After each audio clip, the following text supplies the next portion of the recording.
ഷാർജയിൽ ഈ മാസം 13-നാണ് 5 പേരുടെ ജീവനെടുത്ത തീപിടുത്തമുണ്ടായത്.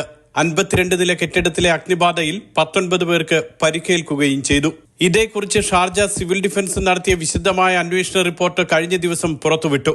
കെട്ടിടം ഷെയറിംഗ് താമസത്തിന് നൽകിയതിനാൽ ഇസ്തിരിപ്പെട്ടി, വാഷിംഗ് മെഷീൻ, ഫ്രിഡ്ജ് തുടങ്ങി വൻതോതിൽ വൈദ്യുതി ആവശ്യമുള്ള നിരവധി ഉപകരണങ്ങൾ ഫ്ളാറ്റിൽ ഉണ്ടായിരുന്നു.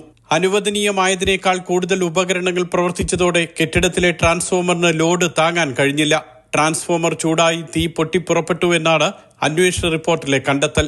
മാത്രമല്ല, കെട്ടിടത്തിലെ വയറിംഗ് അടക്കമുള്ള മറ്റ് ഇലക്ട്രിക്കൽ സംവിധാനങ്ങൾ അമിത ഉപയോഗം മൂലം ചൂടായിരുന്നുവെന്നും അന്വേഷണത്തിൽ തെളിഞ്ഞതായി Sharjah civil defence director general Sami Al Nakhbi അറിയിച്ചു. തീപിടുത്തത്തിൽ ഫ്ളാറ്റ് മാനേജർക്കും കെട്ടിട ഉടമയ്ക്കുമെതിരെ പോലീസ് കേസെടുത്തിരുന്നു. അനുവദനീയമായതിനേക്കാൾ കൂടുതൽ പേരെ ഫ്ളാറ്റിൽ താമസിപ്പിച്ചതിനും മറ്റ് സുരക്ഷാ മാനദണ്ഡങ്ങൾ പാലിക്കാത്തതിനുമായിരുന്നു കേസ്. അഗ്നിബാധയിൽ മരിച്ച 5 പേരും ആഫ്രിക്കൻ സ്വദേശികളായിരുന്നു. Mathrubhumi news, Sharjah.